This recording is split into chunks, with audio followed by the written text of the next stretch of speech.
So today our text was Judges 15:13 to 1 Samuel 2:29. Really pretty crazy stories in Judges. Judges is my dad's favorite book. He loves reading the book of Judges because of all just the cool stories.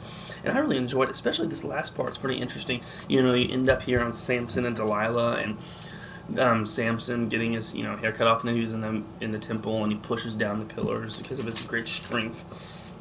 Then you have these idols, and man, you get to 19, that Levite and his concubine. That is crazy, where he puts her out and they rape her, and so then he cuts her in 12 pieces and sends her all over the nation. I mean, that is intense stuff. And I can't remember, I remember the first time I read this, it really blew me away that this was in the Bible.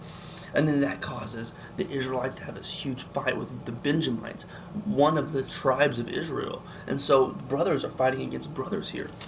And it just seems like this book, Judges, it gets worse and worse and worse as things go along. And it comes kind of to a peak here in chapter 21, verse 25.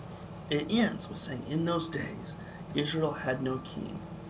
Everyone did as he saw fit. Everyone did as he saw fit.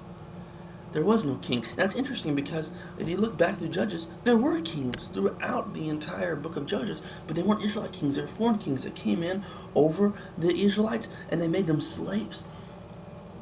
And that's the kings that we don't want, of course. But Israel, see, they hadn't made the right person king.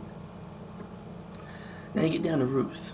Ruth comes right after Judges, and a lot of people say it's the same book, and it gets here to chapter 1. And it says, in the days when the judges ruled, there was a famine in the land. And a man from Bethlehem in Judah... wait a second. Did you catch what I said? See, most of us would have read over that, like I just did. But see, to a Jew, this is huge. Read again, Ruth chapter 1, verse 1. In the days when the judges ruled, there was a famine in the land. Famine? Whoa!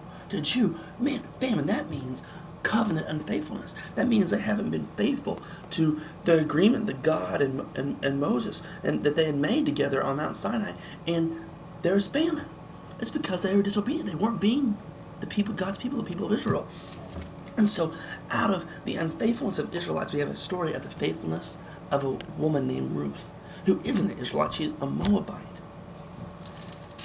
And out of the faithfulness of a woman named Ruth and a man named Boaz, at the very end of Ruth, comes this. And Naomi had a son, and they named him Obed. He was a father of Jesse, the father of David. Out of the faithfulness of a Gentile woman and an old man named Boaz comes the line of the king of David. Reminds me of another story in the New Testament. Out of the faithfulness of a girl named Mary, faithfulness of a righteous man named Joseph, came the kingly line, came the king, Jesus. You see, your faithfulness to God's covenant, when all the world around you isn't being faithful, will bring about God's kingdom here on earth.